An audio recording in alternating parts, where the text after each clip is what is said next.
स्थापना के 25 गौरवशाली वर्षों की विकास यात्रा को छत्तीसगढ़ रजत महोत्सव के रूप में मना रहे हैं।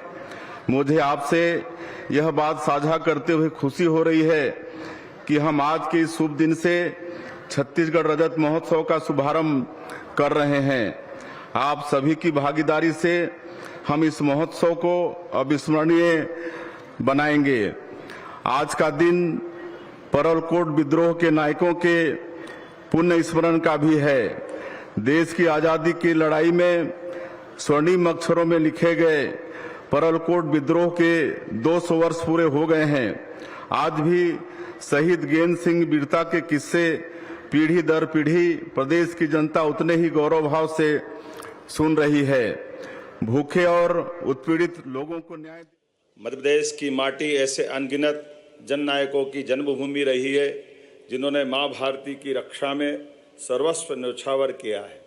हमारी स्वतंत्रता में टंट्या मामा, ख्वाजा नायक, राजा भभूत सिंह, राजा शंकर शाह, राजा रघुनाथ शाह, अवंतीबाई, चंद्रशेखर आजाद, तात्या टोपे जैसे वीर बलिदान और रानी दुर्गावती, रानी अवंतीबाई, रानी कमलापति, रानी लक्ष्मीबाई, झलकारी बाई जैसी वीरांगनाओं का शौर्य शामिल है। प्रिय भाइयों और बहनों, ऑपरेशन सिंदूर के माध्यम से विश्व ने भारत की शक्ति और सामर्थ्य दोनों देखा है।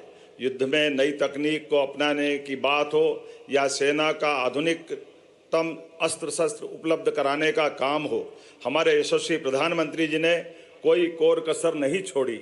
हमने भारत की एकता, अखंडता पर कुदृष्टि डालने वालों को समझा दिया कि जिस भाषा में जो समझे वो भाषा पूरी बोलेंगे।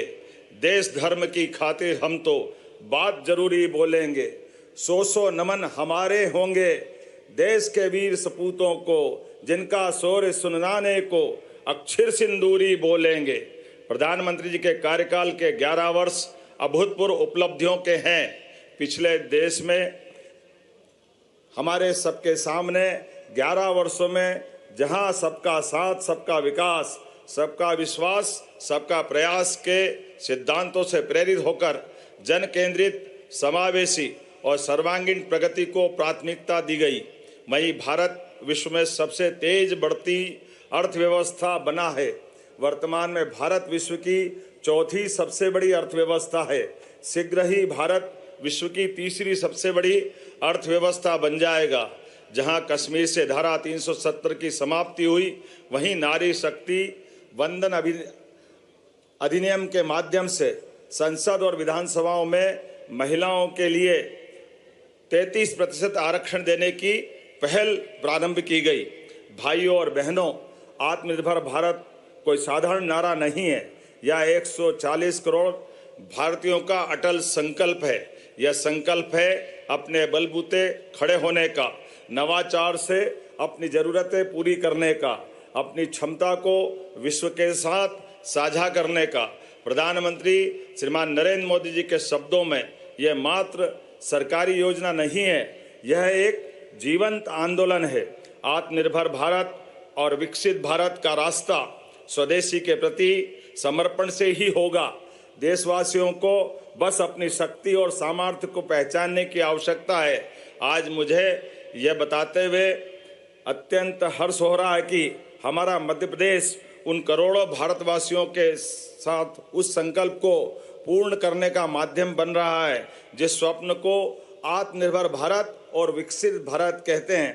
संकट तमाम झेले हैं, हम बाधाओं से खेले हैं, किसी ने साथ दिया कि नहीं दिया, पथ के पर्वत अकेले धकेले हैं। आज संकल्प का ये दिन भी है कि हमारा पुरुषार्थ और पराक्रम हमारे स्वदेश के हित और स्वदेशी को स्वीकारे, स्वदेशी का प्रसार करे। भारत की आत्मा में बसा स्वदेशी केवल आर्थिक नीति नहीं बल्कि आत्मसम्मान, आत्मनिर्भरता, वैश्विक नेतृत्व का मंत्र है। आज प्रधानमंत्री श्रीमान नरेंद्र मोदी जी के वोकल फॉर लोकल और लोकल फॉर ग्लोबल के आह्वान के साथ हमें हर क्षेत्र में टेक्नोलॉजी, मैन्युफैक्चरिंग, स्टार्टअप, कृषि, ऊर्जा, रक्षा में स्वदेशी को आधार बनाना है। इसका अर्थ है हर उत्पाद हमारे कौशल, हमारे श्रम और हमारे संसाधनों से निर्मित हो। प्राकृतिक खेती से लेकर सेमीकंडक्टर मिशन तक, अंतरिक्ष अनुसंधान से लेकर स्वदेशी युद्धपोत निर्माण तक हमें भारत को नवाचार और उत्पादन की अग्रिम पंक्ति में खड़ा करता है। जिस तरह से खादी के एक धागे ने स्वतंत्रता संग्राम को शक्ति दी है, वैसे ही स्वदेशी का प्रत्येक कदम हमें विकसित भारत के संकल्प की ओर ले जाएगा। मध्य प्रदेश का वर्ष 2025 का बजट प्रदेश के विकास और समृद्धि के लिए तैयार किया गया, जिसमें कोई नया कर नहीं लगाया गया है। यह राज्य सरकार का लक्ष्य बजट को दोगुना करने का है। मध्य प्रदेश की प्रति व्यक्ति आय 1,39,000 वार्षिक से बढ़कर 2024-25 में 1,52,000 हो गई है। यशस्वी प्रधानमंत्री श्रीमान नरेंद्र मोदी जी के मार्गदर्शन में मध्य प्रदेश सरकार ज्ञान अर्थात गरीब, युवा, अन्नदाता और नारी, इन 4 प्रमुख वर्गों के कल्याण के लिए संकल्पबद्ध है। मुझे इस बात की प्रसन्नता है, युवा कल्याण राज्य सरकार की प्राथमिकता है। प्रदेश में गठित स्वामी विवेकानंद युवा शक्ति मिशन के तहत कौशल विकास, प्रशिक्षण, नवाचार और खास करके शोध को बढ़ावा दिया जाएगा। प्रदेश के सभी शासकीय विभागों में 1 लाख पदों पर भर्तियां की जा रही है। आगामी 5 वर्ष में 2,50,000 भर्तियां करने का लक्ष्य निर्धारित किया गया है। देश के केंद्र में स्थित होने के कारण सभी दिशाओं में आसान पहुंच, कच्चे माल की उपलब्धता, कुशल मानव संसाधन, लॉजिस्टिक सुविधा और उद्योग हितैषी 18 नीतियों के क्रियान्वयन से निवेशकों का भरोसा मध्य प्रदेश पर बढ़ा है। निवेश हितैषी औद्योगिक इकोसिस्टम के कारण मध्य प्रदेश के निर्यात में 6% की बढ़ोतरी हुई है। मध्य प्रदेश ने वर्ष 2025 को उद्योग एवं रोजगार वर्ष घोषित किया है। प्रदेश में 7 रीजनल इंडस्ट्री कॉन्क्लेव के बाद अब खनिज और पर्यटन जैसी कॉन्क्लेव लगातार आयोजित की जा रही है। भोपाल में पहली बार माननीय प्रधानमंत्री श्रीमान नरेंद्र मोदी जी के प्रमुख आतिथ्य में अनंत संभावनाओं की थीम पर ग्लोबल इन्वेस्टर समिट 2025 का आयोजन किया गया। निवेश संवर्धन क्षेत्र में भी हमने बड़ी उपलब्धियां हासिल की है। उद्योग संवर्धन की नीति हो या अलग अलग प्रकार की सहायता देने वाली, हमने सभी प्रकार के 15 नए औद्योगिक क्षेत्रों के लिए 2200 करोड़ और उद्यमियों को 5,000 करोड़ से अधिक की सहायता राशि दी गई है।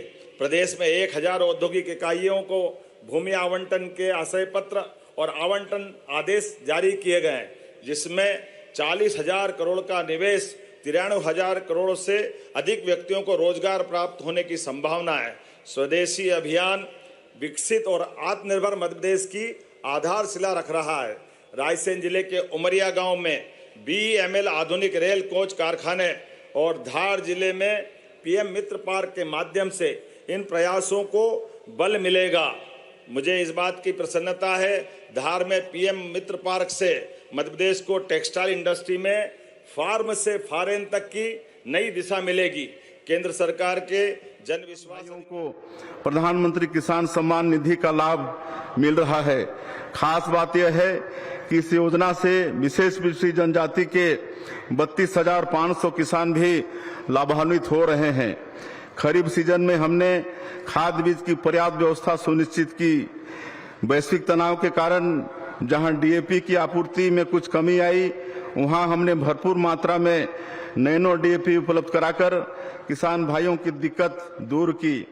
हम राज्य में सहकारिता की संभावनाओं को साकार कर रहे हैं। खेती किसानी के साथ साथ हम पशुधन और मत्स्य पालन को भी बढ़ावा दे रहे हैं। राज्य में दुग्ध उत्पादन और पशुपालकों की आय को बढ़ावा देने के लिए NDDB से हमने MOU किया है। वर्ष 2025 को अंतर्राष्ट्रीय सहकारिता वर्ष घोषित किया गया है। केंद्रीय सहकारिता मंत्री श्री अमित शाह जी के मार्गदर्शन में हम सहकार से समृद्धि के मंत्र पर चलते हुए राज्य में सहकारी गतिविधियों को नई ऊंचाई दे रहे हैं। महात्मा गांधी कहते थे कि शिक्षा के जरिए समाज में बड़े बदलाव लाए जा सकते हैं। हमने नई शिक्षा नीति को लागू करने के साथ ही इसके प्रावधानों के अनुकूल स्कूलों और शिक्षकों का युक्तियुक्तकरण किया है। अब सुकमा के दुर्गम गांव में भी शिक्षक हैं। राजधानी रायपुर से लेकर पहाड़ी कोरवा बसाहट वाले स्कूलों तक पूरे प्रदेश में शिक्षक छात्र अनुपात एक समान है। हमारे स्कूलों में शिक्षक छात्र अनुपात राष्ट्रीय औसत से बेहतर है। हम शासकीय विद्यालयों में मुख्यमंत्री शिक्षा गुणवत्ता अभियान भी संचालित कर रहे हैं। पेरेंट्स टीचर मीटिंग तथा न्योता भोज के माध्यम से हमने बच्चों के शैक्षणिक विकास में सामुदायिक भागीदारी सुनिश्चित की है, जिसका बेहतर परिणाम मिल रहा है।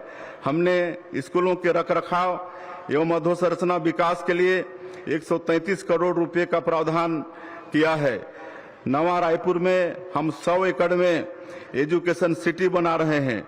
विज्ञान और अनुसंधान को बढ़ावा देने के लिए यहाँ साइंस सिटी का भी निर्माण कर रहे हैं। नवा रायपुर में हमने नेशनल फॉरेंसिक साइंसेस यूनिवर्सिटी के कैंपस का भूमि पूजन किया है। देश में लागू नए कानूनों में फॉरेंसिक का महत्व काफी बढ़ गया है, जिससे राज्य के युवाओं को इस क्षेत्र में करियर निर्माण के अवसर सुलभ होंगे। छत्तीसगढ़ में आईटी और एआई क्रांति दस्तक दे चुकी है। हम नवा रायपुर को सेंट्रल इंडिया की सिलिकॉन वैली के रूप में तैयार कर रहे हैं। नया रायपुर में national institute of electronics and information technology की स्थापना करने जा रहे हैं, जिससे आईटी का बड़ा टैलेंट पूल यहां तैयार होगा। हम जॉब मार्केट की जरूरत के मुताबिक वर्कफोर्स तैयार कर रहे हैं। प्रदेश के युवाओं को कौशलयुक्त बनाने के लिए स्किल इंडिया मिशन पर काम किया जा रहा है। नवा रायपुर में हम लाइवलीहुड सेंटर ऑफ एक्सीलेंस आरंभ कर रहे हैं। हम योजना में अनुसूचित जाति जनजाति वर्ग के हितग्राहियों के लिए 33% एवं अन्य वर्ग के लिए 25% अनुदान देने की व्यवस्था की गई है। गौशालाओं में प्रति गोवंश दी जाने वाली 20 रुपए की राशि को बढ़ाकर 40 रुपए करने का निर्णय किया गया है। मुख्यमंत्री वृंदावन ग्राम योजना में प्रदेश के ग्रामों को आत्मनिर्भर बनाया जाएगा। पीएम स्वनिधि योजना से प्रदेश के 8 लाख से अधिक हितग्राहियों को लगातार सहायता उपलब्ध कराते हुए उनके जीवन में बदलाव लाने का निर्णय हमने किया है।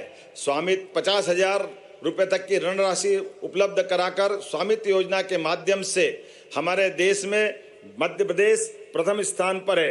स्वामित्व योजना में 39 लाख से अधिक भू अधिकार पत्र वितरित किए गए हैं। श्रमिक हितों का संरक्षण हमारी प्राथमिकता है। श्रमिकों के लिए संबल योजना लागू है, जिसमें लगभग 2.25 करोड़ श्रमिक पंजीकृत है। श्रम कल्याण मंडल ने विभिन्न योजनाओं में 51 करोड़ की सहायता राशि दी गई है। अधिक से अधिक श्रमिकों के नियोजन और उद्योग की सुगमता के लिए कारखाना अधिनियम 1948, औद्योगिक विकास अधिनियम 1947 और खासकर श्रम का ठेका श्रम अधिनियम 1970 में भी संशोधन किए गए हैं। प्रदेश में 1 करोड़ 33 लाख परिवारों को निःशुल्क खाद्यान्न वितरण किया जा रहा है। हुकुमचंद मिल की तरह रतलाम और ग्वालियर की मिल के मजदूरों का उनका हक दिलाया जाएगा। अनुसूचित जाति वर्ग के कल्याण के लिए हम प्रतिबद्ध हैं। कक्षा 1 से महाविद्यालय स्तर तक के लगभग 15 लाख विद्यार्थियों को छात्रवृत्ति प्रदान करते जा रहे हैं। अनुसूचित जाति के साथ साथ सभी वर्गों के कल्याण के लिए जिस प्रकार से हमने काम किया है, अनुसूचित जनजाति के समग्र विकास और कल्याण के लिए धरती आबा जनजाति ग्राम उत्कर्ष अभियान की शुरुआत की गई है। भगवान बिरसा मुंडा सहित जनजाति नायकों की गौरव गाथाओं को शैक्षणिक पाठ्यक्रम का हिस्सा बनाया गया है। प्रदेश ने पेशा नियम से ग्राम सभाओं को सशक्त किया है, जिससे बिना खाने कोर्ट जाए आपसी चर्चा से विवाद सुलझ रहे हैं। पीएम जनमन योजना धरती आबा अभियान से 68 करोड़ से अधिक के कार्य किए गए हैं। 21 जिलों में 66 मोबाइल मेडिकल यूनिट का संचालन, सभी 89 जनजाति विकास खंडों में सिकल सेल हीमोग्लोबिनपैथी पेंशन लागू है। पिछड़ा वर्ग विदेश अध्ययन छात्रवृत्ति योजना में 1300 से अधिक अभ्यर्थियों को 465 लाख रुपए की राशि स्वीकृत की गई है। प्रदेश में लोक निर्माण से लोक कल्याण का लक्ष्य रखा गया है। आगामी 5 वर्षों में प्रदेश में नर्मदा प्रगति पथ, विंध्य एक्सप्रेस वे, मालवा निमाड़ विकास पथ, अटल प्रगति पथ, बुंदेलखंड विकास पथ, मध्य भारत विकास पथ का निर्माण भी कराया जाएगा।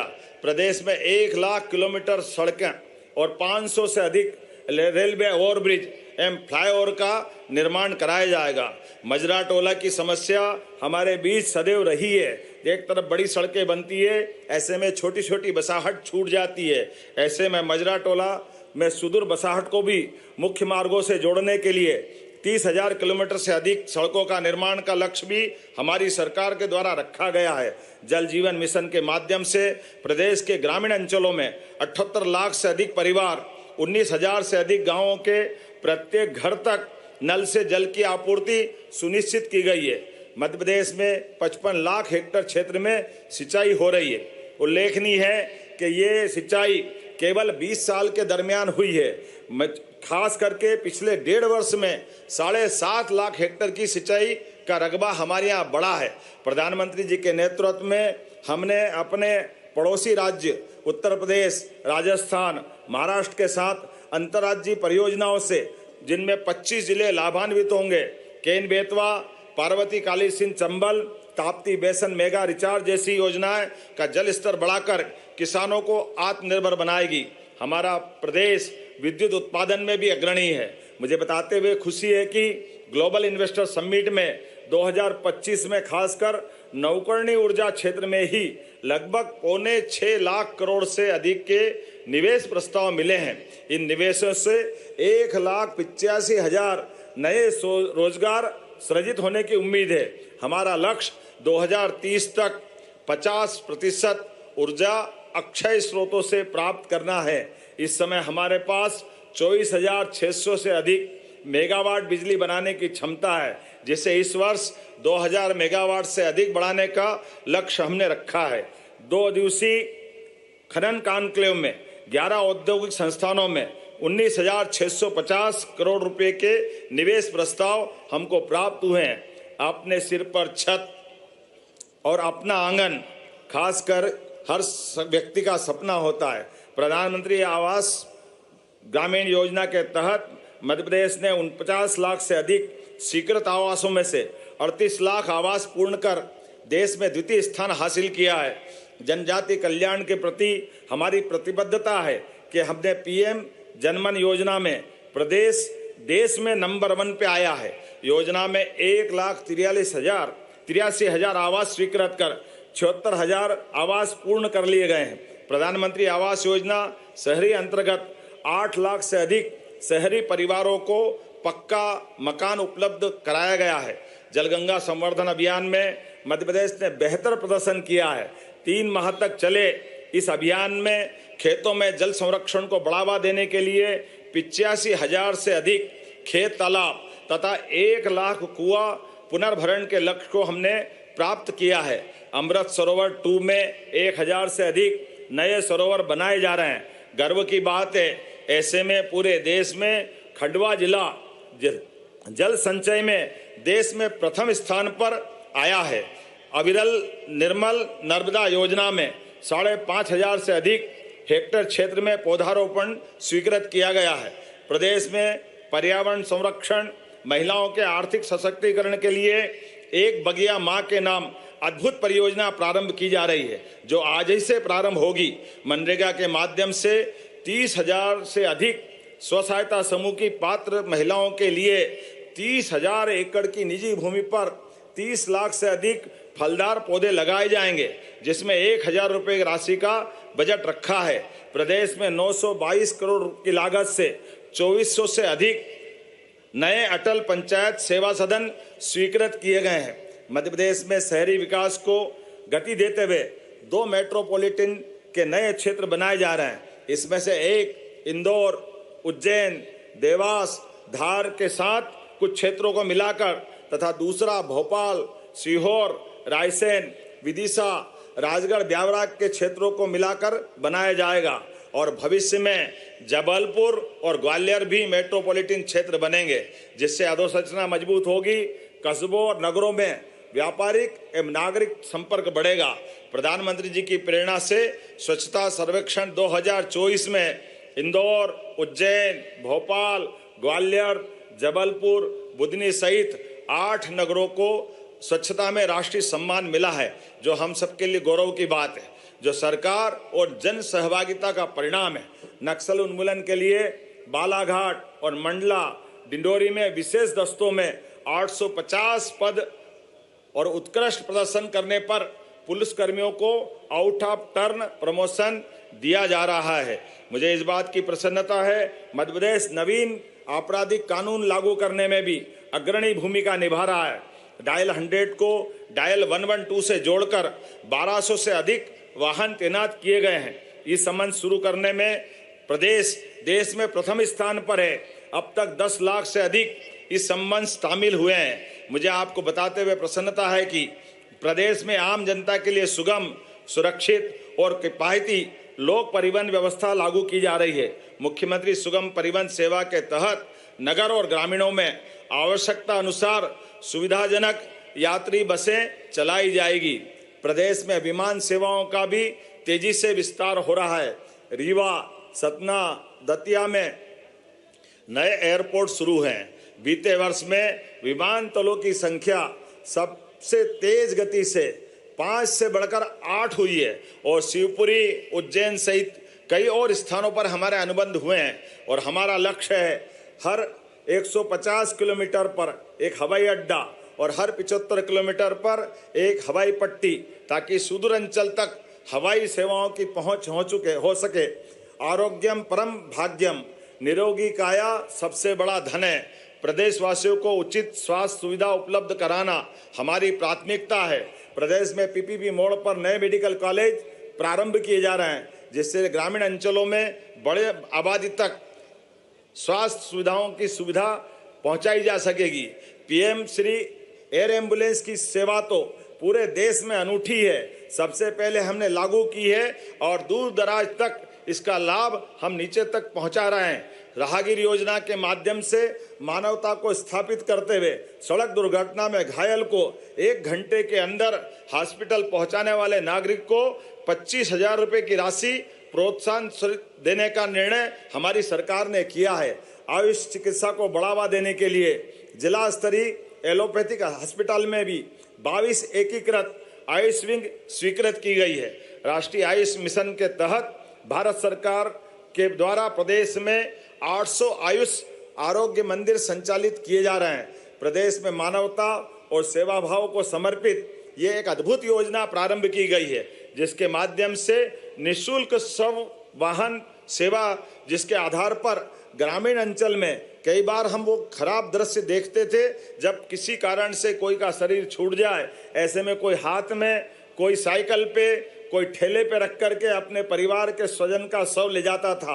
हमने निर्णय किया है कि इसके बजाय प्रत्येक जिला चिकित्सालय को 2 और जहां मेडिकल कॉलेज है ऐसे स्थान पर 4 वाहन रख करके हम मानवता के इस भाव को प्रकट करते हुए हर गरीब से गरीब आदमी की सेवा में सरकार लगी है। ये भाव के आधार पर ये निःशुल्क हमने अपने वाहन उपलब्ध कराए हैं। जिला चिकित्सालय सहित ऐसे स्थानों पर हमारी आवश्यकता के अनुसार से ये वाहन उपलब्ध हो सकेंगे। शिक्षा सशक्त समाज का आधार है। प्रधानमंत्री जी के मार्गदर्शन में मध्य प्रदेश राष्ट्रीय शिक्षा नीति 2020 लागू करने वाला अग्रणी प्रदेश रहा है। सभी 55 जिलों में PM Shri college of excellence शुरू किए गए हैं। स्कूल शिक्षा की गुणवत्ता के लिए सांदीपनि विद्यालय स्थापित किए जा रहे हैं। प्रदेश में 89,000 से अधिक मेधावी विद्यार्थियों के लैपटॉप के लिए 224 करोड़ रुपए की राशि दी गई है और योग्य विद्यार्थियों को निःशुल्क स्कूटी भी वितरित करते जा रहे हैं।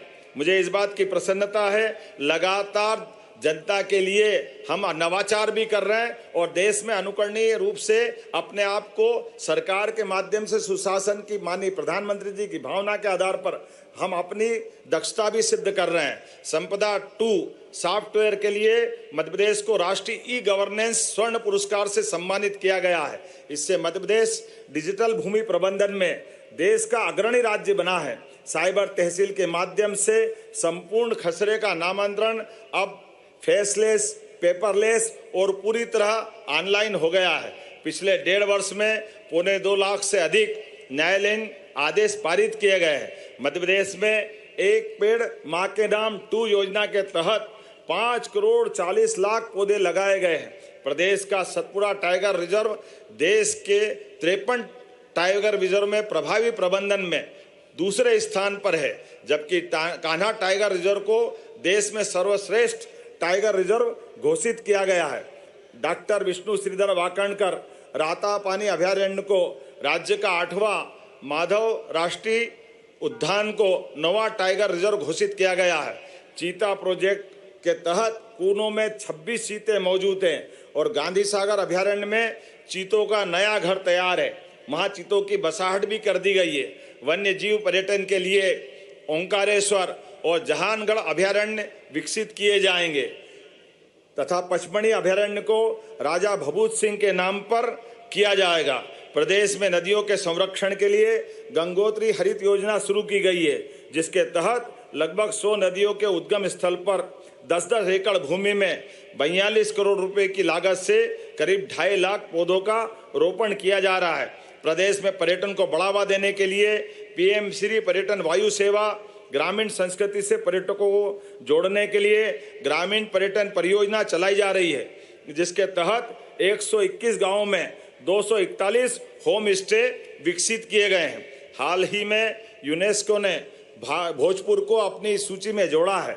ग्वालियर को क्रिएटिव सिटी ऑफ म्यूजिक का दर्जा दिया गया है। अब मध्य प्रदेश में 3 स्थायी, 15 टेंटेटिव, कुल मिलाकर 18 यूनेस्को धरोहरें है, जो देश में सर्वाधिक है। मध्य प्रदेश में सांस्कृतिक अभ्युदय का नया दौर चल रहा है। पिछले 1.5 वर्ष में प्रदेश में मकर संक्रांति से लगाकर गीता जयंती तक अनेक पर्व त्योहार सरकार और समाज ने मिलाकर मनाए हैं। कुल 1450 किलोमीटर लंबे श्रीराम वन गमन पथ और श्री कृष्ण की लीलाओं से जुड़े तीर्थ स्थलों को जोड़ते हुए श्री कृष्ण पाथे का निर्माण किया जाएगा। सीमास्थ 2028 अभूतपूर्व होगा। छिप्रा पर 30 किलोमीटर की लंबाई के घाट बनाए जा रहे हैं। इससे सिमस्त के दरमियान 24 घंटे में लगभग 5 करोड़ श्रद्धालु स्नान कर सकेंगे। छिप्रा का जल निर्मल और प्रवाहमान बनाए रखने के लिए सेवरखेड़ी सिलारखेड़ी परियोजना, शुद्धिकरण के लिए कान डाइवर्सन क्लोज डक्ट परियोजना को विकसित किया जा रहा है। प्रधानमंत्री श्रीमान नरेंद्र मोदी जी के नेतृत्व में ऑपरेशन सिंदूर ने भारतीय सेनाओं के अप्रतिम साहस को दुनिया के सामने रखा है। हम अत्यंत गर्व के साथ कह सकते हैं, सेना के सम्मान में मई माह में प्रदेश भर में तिरंगा यात्राएं निकाली गई। रोशनी होगी, चिरागों को जलाए रखना, ये बात हवाओं को बताए रखना। लहू देकर हिफाजत वीरों ने की, ऐसे तिरंगे को दिल में बसाए रखना। देश में आस्था से अर्थव्यवस्था तक, परंपरा से प्रौद्योगिक तक, सुविधा से सरोकार तक, कृषि से उद्योग तक, नौकरी से स्टार्टअप तक, हर क्षेत्र में नए नए कीर्तिमान रचे जा रहे हैं। मध्य प्रदेश ने स्थापना से लेकर अब तक विकास यात्रा के अनेक पड़ावों को सफलतापूर्वक प्राप्त किया है। प्रदेश की प्रगति के निर्णयों को नागरिकों का व्यापक समर्थन मिल रहा है और हम विकास की दिशा में तेजी से आगे बढ़ रहे हैं। आप सभी के सहयोग से यह विकास का कारवां निरंतर आगे बढ़ता रहेगा, इसका मुझे पूर्ण विश्वास है। अभी तो असली उड़ान बाकी है, अभी तो कुछ प्रतिमान बाकी है, अभी तो हमने पर्वतों को पार किया है, अभी तो आसमान बाकी है। जय हिंद, जय भारत, भारत माता की। धन्यवाद सर।